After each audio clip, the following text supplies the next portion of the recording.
Everyone has a morning routine. It just so happens that for most workers, their day usually begins with a cup of coffee. This is because of the caffeinated boost they receive from their cup of coffee. Caffeine is the world's most commonly consumed psychoactive drug, which might sound scary, but can actually be quite harmless and provide several health benefits.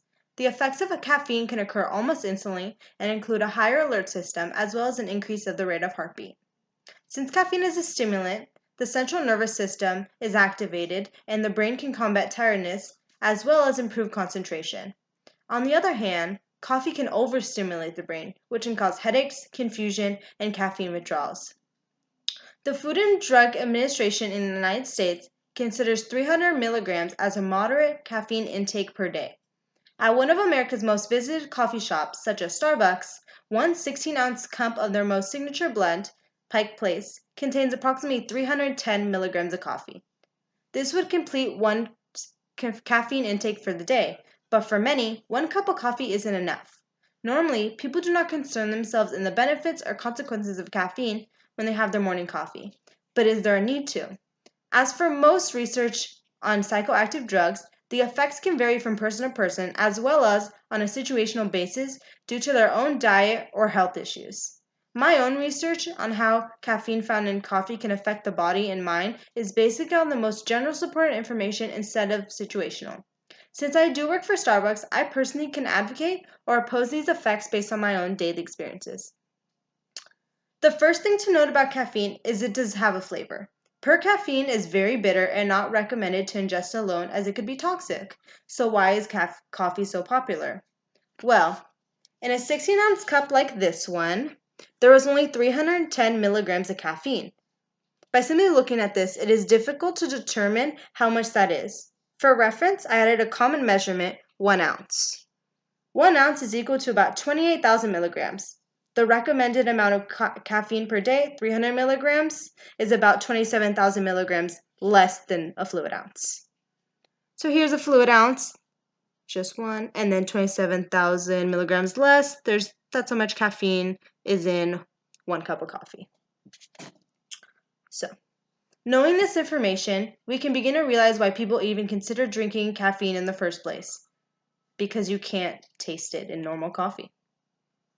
Coffee beans are found and imported in many different countries, such as Latin America, Africa, and Asia.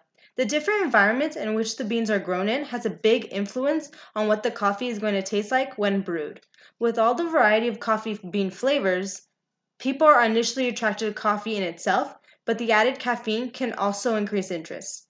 The New York Times states that in moderate doses, caffeine can have positive effects on most people. It is a stimulant that increases total alertness, which includes clarity and concentration. This can be useful when people need an extra boost or even enhanced endurance.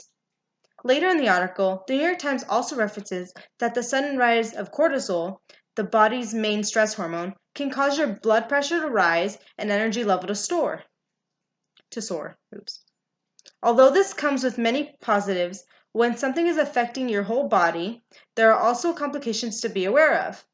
The magazine Healthline also touches on the topic of blood pressure by saying that caffeine may increase blood pressure for up to 3 hours after consumption, but if you drink it regularly, this effect isn't effective. Your body is able to produce its own caffeine tolerance if you're a consistent coffee drinker, which can limit the amount of side effects that you feel. If you have already been drinking coffee and feel completely fine, you are not at a high risk of any new medical issues. This is not to say that caffeine does not have downsides. Let us consider the health aspect of consuming caffeine and coffee. Even in small doses, the extra cortisol being produced throughout the body can cause long-term effects. From the magazine Medical News Today, some of the negative effects of high caffeine consumption includes insomnia, nervousness, and an upset stomach. This magazine also recognizes that the effects vary from person to person, but those with previous health or mental issues are more susceptible. Those with high anxiety disorders or high blood pressure can suffer based on their increase of brain activity. Given some of the positive effects of using caffeine as a stimulant, this could also result in coffee addiction or withdrawals. People can become dependent on caffeine and the effects they receive. So much that when they don't have it, they feel fatigue, such as headaches and drowsiness, as well as nausea. Referring back to those who are at risk of heart disease, their response to the extra cortisol is exaggerated by more rapid and prolonged responses. Even in healthy individuals, especially since many receive their dose through coffee on a daily basis can be hurtful in the long run. Coffee is readily accessible in everyday life, with big corporations such as Starbucks and Peet's being a large advocate for the consumption. Corporate America is very good at selling items, especially when they can advertise it in a way that interests a mass group of people. Coffee shops use promotional notices and deals to convince people to drink more coffee. If you're a Starbucks Reward member, when you buy one cup of coffee, the rest of the day, brewed coffee refills are free. And if you aren't, they're 50 cents. How more accessible could you get? Something I also see on a regular basis at work is parents coming in and ordering their children frappuccinos. Although they do contain espresso, the syrup and whipped cream added can usually cover up the flavor, but it doesn't dismiss the amount of caffeine they're receiving. The Business Insider stated that there are less intense factors when drinking coffee that are very common, like being unable to fall asleep due to a hyperactive brain. And although adults can typically handle this, in children or adolescents, this could be damaging as we do not know how excessive caffeine can impact the developing mind.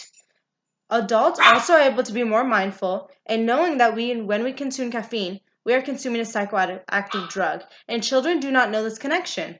Overall, there are many benefits to drinking caffeine in moderate amounts, but they do come with side effects that more people need to be aware of. The most normalized psychoactive drug, caffeine, can be commonly found in cups of coffee. The stimulant increases brain activity and heartbeat rate. For constant consumers, these effects are lessened, and the need for caffeine is established with receiving headaches and tiredness when their daily dose is not met. For those with health problems such as hypertension before, the increase of cortisol can overwhelm the brain and body. This can lead to weight gain and severe effects such as heart disease. The normalization of coffee for adults and even adolescents can lead to early developing problems such as insomnia. I hope others will find this useful and can apply this information to decide if they will continue to consume caffeine on a daily basis to provide alternatives such as limiting coffee use.